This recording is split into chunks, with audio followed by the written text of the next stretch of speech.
Can I hold the baby too? Tears streaming down my face. I said this upon seeing the newborn baby. Then Eva and Johnny looked at each other and started to laugh. What are you saying something so funny for? You don't have to ask to give a hug. I thought they would say something like that and approach the baby, but then, hey, don't come any closer.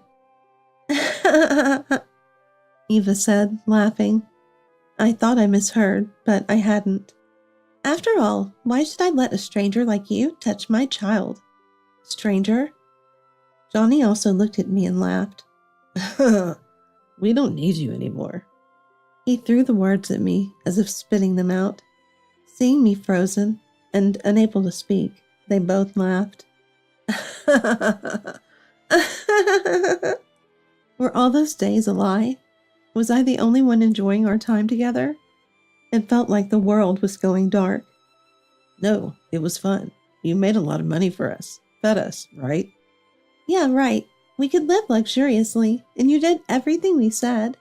There was no love or gratitude for me there. I had been deceived for over 20 years. I couldn't help but burst into laughter at my own stupidity.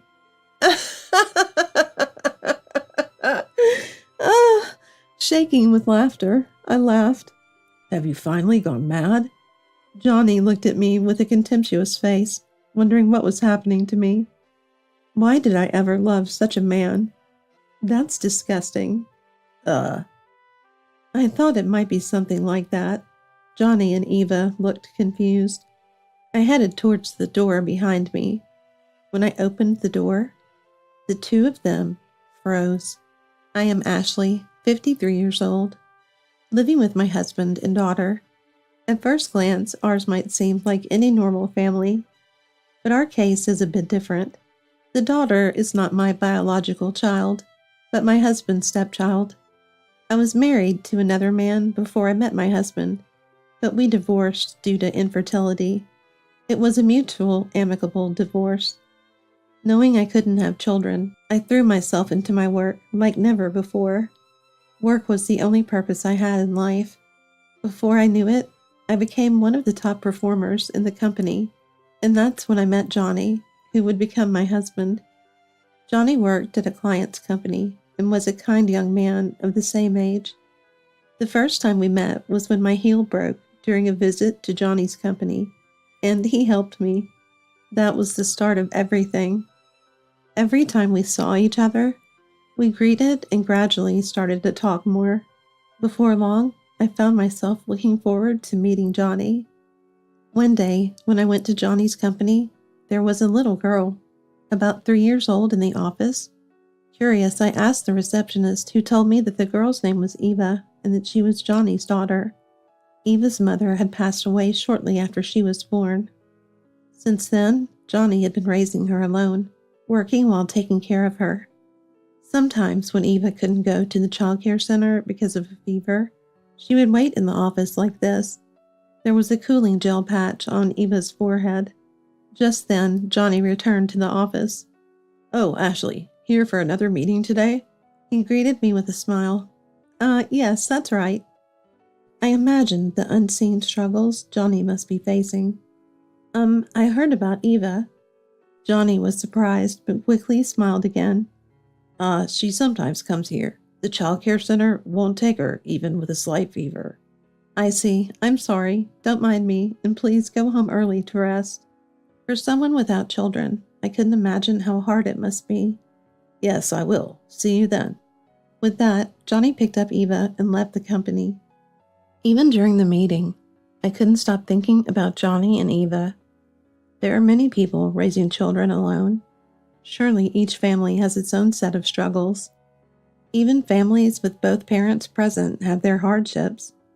As someone who can't have children, I might end my life without knowing any of that struggle. Suddenly, dedicating everything to work seemed lonely. I wondered if there was something I could do to lessen Johnny's burden. Without realizing it, my heart had been stolen by him. Since then, I sought out more opportunities to talk to Johnny. We exchanged contact information, and it didn't take long before Eva was included in our meals out together. Eva grew fond of me, and the three of us started spending more time together. When Eva turned 4, "I want to eat Ashley's cooking every day." Casual remark pushed my feelings forward. Johnny, a bit embarrassed, "Hey, Eva, Ashley is busy. Don't make unreasonable requests," chided Eva, but I wondered what he really felt. A few days later, when the three of us went to the park, I asked Johnny, "The other day, what Eva said made me really happy." Johnny looked as if he didn't know what I was talking about. "If it's okay with you, shall I cook every day?" Johnny's expression changed, as if he just realized. Was that unclear? I mean, you and..." Before I could finish, Johnny interrupted me. "Please, wait." My heart raced. Johnny looked at Eva playing on the playground equipment, then sighed. Maybe I was overstepping. I was filled with anxiety. "I can't put any more burden on you, Ashley." Johnny muttered. Was it a mistake? "Meals. No, let's share the household chores." I couldn't believe my ears. No, I mean, you're busy with work, so I'll take on some of the household chores as well." Does that mean... Could I be misunderstanding? Are you asking me to marry you? Oh, yes, sorry, that's right. No, I mean... Johnny was flustered, but then he straightened up and faced me directly. "Sorry for being unclear. I'm not much, but please marry me." "Yes," I answered with a beaming smile. In the distance, Eva called out to Johnny. Yet we held hands and looked into each other's eyes. 20 years have passed since then. Since that day, we became a family and have spent our time together. Eva, who was 4 then, is now 24. I've continued working as always, though I had an inheritance left by my late parents. Above all, I wanted to do something for Eva, who cherishes me as her real mother. Even when I was busy with work, Johnny and Eva never complained and helped with the chores. But just as Eva said that day, wanting to eat my cooking every day, I made sure to cook at least 1 meal a day. From graduating childcare center to finishing university, I've tried to fulfill Eva's wishes as much as possible. School events, hobbies, cram school, I let her do everything she wanted, just like other kids. Eva grew up honest and energetic, graduated from university 2 years ago, and now works for a local company. All that's left is for her to find someone good and get married. Lately, I've started to think that way, becoming a full-fledged mother. Contrary to my feelings, I started feeling Eva's attitude towards me was cold after she started working. The first sign something was off was when she stopped eating my meals. Once or twice might have been okay, but she started eating out whenever I cooked. Puzzled, I consulted Johnny. "Eva is working now, a member of society. It's not something to worry about so much." But he brushed it off. Indeed, that's true. She's an adult, and I shouldn't interfere too much. Though I thought so at the time, Eva eventually stopped eating my meals altogether. Eva's cold attitude wasn't limited to meals. It's been a while since we had a conversation. Both of us working and returning home at different times played a part. But even in the brief moments we saw each other in the morning, she acted as if I wasn't there. She wouldn't respond even when I spoke to her. One night, as I was eating dinner late, Eva came home. "Welcome back, Eva. I was just eating. Shall I make something quick for you?" I tried speaking up, but Eva sighed heavily and went straight to her room without saying anything. Did I unknowingly hurt Eva in some way? Filled with anxiety, I consulted Johnny again. "Maybe Eva is just tired from her new job." But he didn't take me seriously. Despite Eva's cold attitude, I never changed mine. I believed that whatever happened, we could eventually return to how we were before, and even if we weren't blood related, Eva is my daughter. Despite being given the cold shoulder and ignored, I never gave up on speaking to Eva every day. Time passed again. How long has it been since I last had a conversation with Eva? Yet I continue to greet Eva as usual. Good morning. Work hard today, too. Take care. I watch her back as she leaves without touching the breakfast I made, silent. How long will these days continue? I might be at my limit. Thinking this, I head to work as well. Over these years, consulting with colleagues yielded no satisfying answers. Some said it was just a late rebellious phase, that such times happen. Eventually, I stopped consulting anyone and continued to worry alone. Returning home became dreadfully unpleasant. On such days, I end up going home on time. Unable to shake off the heavy feeling, I buy ingredients for dinner on the way home. I'm home. Ah, welcome back. Johnny had already returned home. He seems to be watching the evening news, already drinking a can of beer. Maybe I'll drink some alcohol today, too. Saying this, I open the fridge and take out a can of beer. What's up? It's rare for you. Explaining my feelings to Johnny would likely just be brushed off again. Every now and then, days like this happen. Really? The conversation ends. If this continues, not just with Eva, but also Johnny, I might end up not talking. I fill with anxiety again. Had I not chosen to become a family with Johnny and Eva, would I not feel this way? Thinking this far, I snap back to reality. No, stop thinking any further. I tell myself, taking a deep breath, to blow away the anxiety. At that moment, I'm home! Eva seems to have returned. As she passes the kitchen heading to the living room, I call out to her. Welcome back, Eva. You're early today. I'll start preparing dinner, so just wait a bit. Expecting to be ignored as usual. Don't give in. Don't flinch. Act as usual. I chant to myself like a spell. Eva sighs heavily. Yeah. Though faint, she definitely responded. Ah, yes, just wait. I couldn't hide my surprise. Whether she noticed or not, Eva is watching TV with Johnny. I was so happy, I almost burst into song. Regretting not preparing Eva's favorite dishes for dinner, as I continued. That night, Eva ate my cooking for the first time in years. Just that made me feel as if all the hardships were a lie, lifting my spirits. But the good news didn't end there. At dinner, Eva revealed she had someone she wanted us to meet. Today was the best day. For the first time in a while, I slept well until morning. The man Eva introduced, Leon, was wealthy enough to intimidate both me and Johnny. Leon, 4 years older than Eva, comes from a family working in one of Japan's leading corporations. Though his father wanted him to work in the same company, not wanting to rely on his parents' influence, he job hunted on his own and ended up working at the same company as Eva. Apparently, they are colleagues in the same department, and he was drawn to Eva's calm demeanor. Can't leave her alone. Can't take my eyes off her. Perhaps he never encountered someone like Eva in his elite upbringing. I shouldn't be the one to say this, but Eva lacks competitiveness. Should I say she's laid back?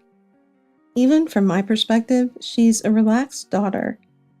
Having lived in a cutthroat world where work was everything, competing to be better than everyone else, I could understand why Leon was drawn to Eva. Seeing him smile shyly next to Eva, I felt reassured. Despite the apprehension due to his family's wealth, he was a very ordinary young man in person. An unbiased, straightforward young man. I looked forward to meeting his parents. On the day of the family meeting, Leon's parents came from Boston to our state. Leon had arranged for us to meet at the state's most prestigious hotel restaurant. I used it occasionally for work dinners, but both Johnny and Eva looked nervous. Well, it's about the marriage of our daughter, who we've raised so dearly. Their tension wasn't just because it was an unfamiliar place. And there I was, somehow calm. Why, I wonder? I think of Eva as my real daughter. Seeing them tense up made me unconsciously think I shouldn't get dragged down too. While analyzing the situation, Leon and his parents arrived. This time, with such fine weather. Johnny begins his greeting with a voice that can't hide his nervousness. "Thank you for coming all this way to such a rural area." As Johnny stumbles over his words, I speak up in his place. "Not at all. Please don't feel nervous. Today we're here as parents of our children, hoping to enjoy a meal together." Leon's father, Floyd, had a genuinely friendly demeanor with no hint of pretense, and his mother, Sharon, smiled beside him. "We were truly looking forward to meeting Eva and both of you today." Sharon, who should be around our age, still had the grace of a young girl. Is this the behavior of the upper class? I was so moved I nearly forgot I was a parent, but I managed to respond. "Truly our daughter isn't much to speak of, but Leon seems to have taken a liking to her gentle nature." To which I said, "Same here. This one always rebels against me, but to bring home such a gentle woman," I was reconsidering my view of him. Greetings aside, as we took our seats at the table, a luxurious meal was served. Eva and Johnny, seeing the splendid dishes, seemed to relax a bit. By the time the champagne for the toast was empty, we were all engaging in smooth conversation. Though I had braced myself for dealing with upper-class people, the more we talked, the more at ease I felt. It turned out Floyd wasn't always wealthy. Our conversation flowed from tales of our youth to hobbies and recent interests, exciting us to the point where the younger two seemed lost at times. Before we knew it, the course meal ended, and dessert and coffee were served. The family meeting concluded in a consistently warm atmosphere. I exchanged contact information with Sharon, and we became so close as to go out for lunch together occasionally. Months later, Eva and Leon had a lavish wedding and started living in a condominium near our home. A year later, we were overjoyed to learn of Eva's pregnancy. Eva quit her job easily and started visiting our home often. She spent more time at our place than at her new home with Leon. Given her frequent visits, I suggest she spend more time at home with Leon, but "Leon is at work anyway, and I haven't been feeling well," she would say, showing her dependence on me. "When it's your cooking, I can eat." With those words, how could I turn her away? I found myself not only preparing meals, but also cleaning their new home and driving her to shopping trips, fully taking care of Eva. As a mother, I believed it was my duty to be there for my daughter during her tough times. However, her constant phone use and occasional whimsical outings did concern me. One day, Leon came home with her to our house, and seeing Eva lounging on the sofa, always on her phone, he said, "Eva, why don't you move around a bit? Ashley must be tired from work as well." "But it's fine. Ashley does it because she wants to for me." She was chastised. "Sorry, Ashley, for even making prepared meals for us." Seeing Eva's unchanged behavior, he apologized to me. Leon really is a good young man. Well, it can't be helped. After all, I played the part in raising Eva, and it's not something you should apologize for, Leon. Besides, things will surely change once the baby is born. I wasn't sure if I was reassuring Leon or convincing myself. Months later, Eva gave birth. I was with Eva from the onset of her birth, contacting Leon, his parents, and Johnny. Leon was with her in the delivery room, witnessing the birth. During that time, I was restless. Never having experienced childbirth myself, I couldn't even imagine the pain she was going through. Praying, Sharon comforted me. Eva's delivery seemed smooth, and soon both mother and child were healthy and smiling. I was moved to tears. I couldn't wait to hold the baby. But I had to wait until the next day to hold the baby, leaving Leon behind as we went home, planning to visit the hospital again the next day. Visiting Eva's room the next day, I saw the newborn baby sleeping in the crib. Seeing a newborn up close for the first time, I couldn't hold back my tears again. "I can't wait to hold you in my arms." Just when my true feelings slipped out, the baby started crying in a feeble voice. We were asked to step outside the room because it was time for breastfeeding. "Soon, Leon will finish work and come here, so I'll go buy a cake while I'm at it." said Sharon as she left the hospital. Hearing Eva calling us from the room, Johnny and I entered again. This time, I could finally hold the baby. I asked Eva, "Can I hold the baby too?" Then Eva and Johnny looked at each other, burst out laughing. What are you saying something so funny for? You don't have to ask to give a hug. Thinking that it was okay to approach Eva and the baby without asking. Hey, don't come any closer. Eva said, laughing. I thought I had misheard, but that wasn't the case. After all, why should a stranger like you touch mine and Leon's child? Stranger? I looked at Johnny with a desperate hope. So this time has finally come. Johnny also laughed as he looked at me. Eva found a better golden goose than you, and she has given birth to a child who inherits that golden goose's blood. Was this person really the one I had spent so much time with? Johnny's face seemed so hideous to me. We don't need you anymore, he said, as if spitting out the words. Eva added insult to injury, while I was frozen and unable to speak. Really, ever since I was little, Dad said it, but flattering you was always a pain. And you seemed to enjoy getting whatever you wanted just because of that, didn't you? They both laughed. Were all those days a lie? Was I the only one enjoying our time together? My voice was trembling. It felt like the world was going dark. No, it was fun. You made a lot of money for us, fed us, right? Yeah, right. We could live luxuriously, and you did everything we said. There was no love or gratitude for me there. Just the cold, callous way one might speak to a convenient tool. Well, you were always meddling under the guise of being a mother. Really, what were you thinking? We were the ones misleading you, pretending to be a family for so long. Maybe we have a talent for acting. They laughed again, uproariously. I felt a rapid draining of emotion within me. I had been deceived for over 20 years. I couldn't help but burst into laughter at my own stupidity. Oh. Johnny and Eva looked at me as if I were something alien. Have you finally gone mad? Johnny looked at me with a contemptuous face, wondering what was happening to me. Why did I ever love such a man? That's disgusting. Johnny was taken aback by the disdain directed at him for the first time. I thought it might be something like that. Johnny and Eva looked confused. Did you know this conversation is being listened to by someone else? I headed towards the door behind me. Johnny and Eva were still clueless. When I opened the door, Leon and Sharon were standing there, causing Johnny and Eva to freeze. Their faces turned pale, contrasting with Leon and Sharon's, which were red with anger. Their expressions were stern. Then, slowly, Leon approached Eva, holding a large envelope in his hand. What's this about? Eva retorted, intimidated by Leon's presence. I'll ask you directly, Eva. Is that child really mine? Leon looked at the baby sleeping in the crib.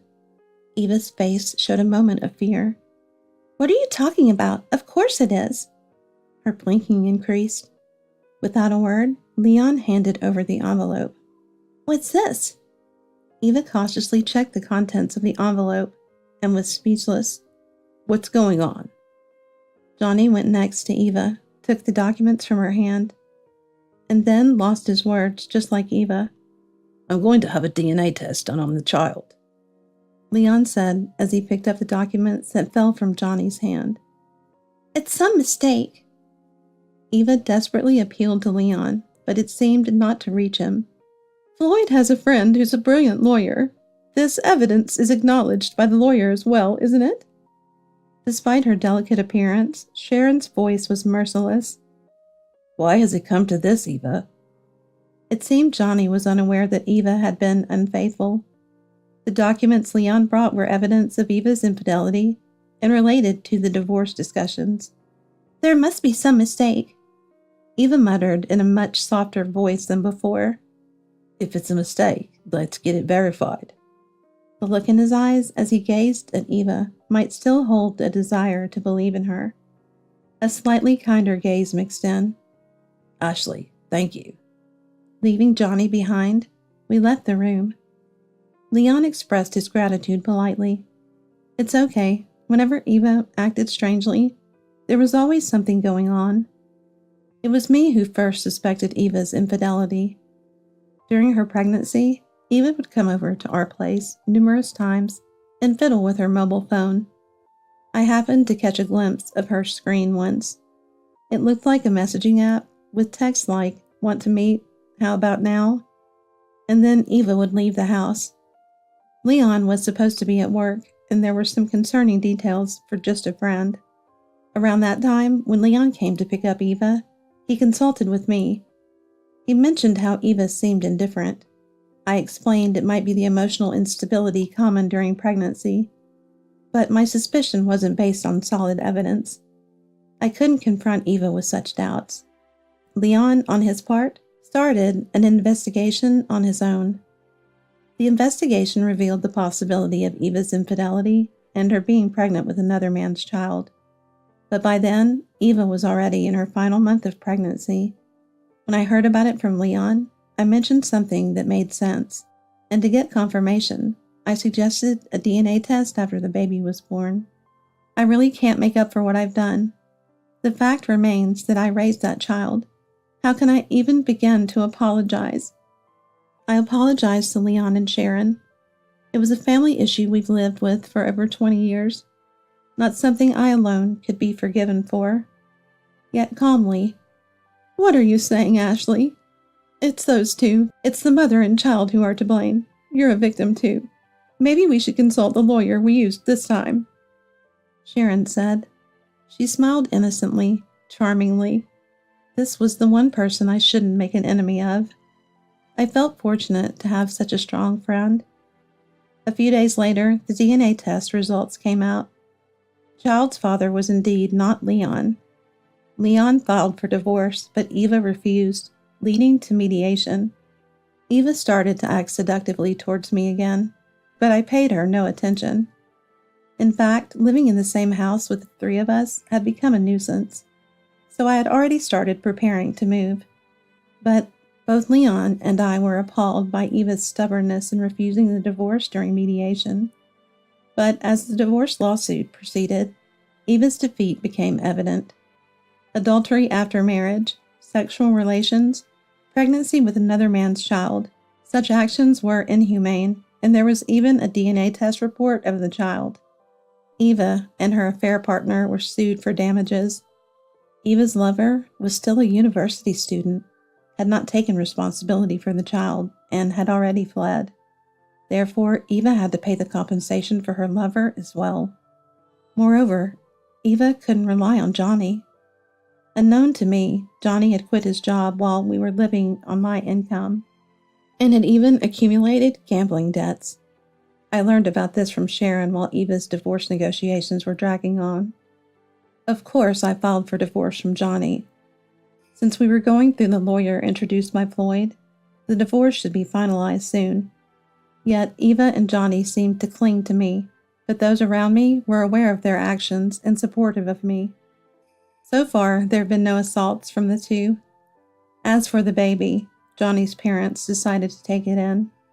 Living in the countryside, they declared to cut ties with both Johnny and Eva upon learning of the scandal. If Johnny and Eva were to rely on them, the neighbors wouldn't allow it. Connections in the countryside are stronger than those of relatives. Johnny's parents believe the baby is innocent and decided to take action, but it was hard for me to leave it to the elderly couple. I had also raised Eva until she became an adult. Having received much help during my marriage to Johnny, I felt responsible and decided to support the child's future education costs. When I discussed this with Sharon, "Well, if Ashley thinks so," she prepared a significant amount of money. "No way, I can't accept this," but she insisted. "Think of it as severance pay from Leon and the child." She smiled innocently again. It turns out Sharon's family is wealthy, something I hadn't heard during the family meetings. but she was the daughter of the president of the company Floyd works for. Did I not mention it? Besides, I don't have much else to enjoy. The look in her eyes as she said this sent shivers down my spine. Truly a frightening person. I was grateful to have won her favor and become friends. Years have passed. Johnny and Eva are still chased my debts. As for me, I have a lunch date with Sharon today. Ashley! She calls me with the same youthful voice as ever. Next to her stand Leon and a young woman. It seems Leon is also finding new happiness. I waved and hurried over to the three of them.